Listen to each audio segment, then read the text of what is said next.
Hello friends, আমরা আজকে আজকে একটা নতুন এপিসোড নিয়ে আজকে আমরা যে আলোচনাটা করবো সেটা হচ্ছে অ্যাকশন সেন্টেন্স নিয়ে। অ্যাকশন সেন্টেন্স বলতে যে সেন্টেন্সের মধ্যে কী থাকবে, ক্রিয়া থাকবে, তাই না? আচ্ছা, ক্রিয়া থাকলে পরে তো তাহলে ক্রিয়ার সময়ও থাকবে, মানে কাল, তাকে আমরা কী বলি, টেন্স। টেন্স মূলত তিন প্রকার: পাস্ট, প্রেজেন্ট, ফিউচার। অতীত, বর্তমান, ভবিষ্যৎ।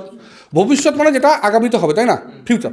এবার ফিউচারের মধ্যে যখনই কোনো সেন্টেন্স পড়ে, ফিউচারের যদিও চারটে ভাগ আছে: indefinite, continuous, perfect, perfect continuous. কিন্তু আর যে তিনটে আছে অর্থাৎ কন্টিনিউয়াস, পারফেক্ট, পারফেক্ট কন্টিনিউয়াস, এগুলো ব্যবহার খুব কম হয়, ঠিক আছে? ইনডেফিনিটের ব্যবহার সব থেকে বেশি হয়। তাহলে এবার সুদীপ্তা, তুমি শুধু আমাকে ফিউচার ইনডেফিনিটের নিয়মটা একবার বলো। সাবজেক্ট, উইল, ভার্বের ফার্স্ট ফর্ম আর অবজেক্ট। ঠিক, ঠিক আছে। এবার দীপ, তুমি আমাকে একটা যে কোনো বাক্য নাও, সেটাকে ফিউচারে ফেলো, সেটা আমাকে ট্রান্সলেশন করে দেখো। আমি কালকে শিলিগুড়ি যাব। ইংরেজি। I will go to Siliguri tomorrow. আচ্ছা, এটা যদি আমরা নেগেটিভ করে দিই তাহলে বাংলায় কী হবে? আমি কালকে শিলিগুড়ি যাব না। তাই, I will not go to Siliguri tomorrow. ঠিক আছে। এটা যদি ইয়েস নো কোশ্চেন করি, আজকে বলতো ইয়েস নো কোশ্চেন কাকে বলে? হ্যাঁ বা না দিয়ে উত্তর দেওয়া যায়। হ্যাঁ, ঠিক আছে। হ্যাঁ বা নাতে উত্তর দিয়ে গেলে ইয়েস নো কোশ্চেন হবে। এই বাক্যটাকে ইয়েস নো কোশ্চেনে নিয়ে গেলে বাক্যটা কেমন হবে?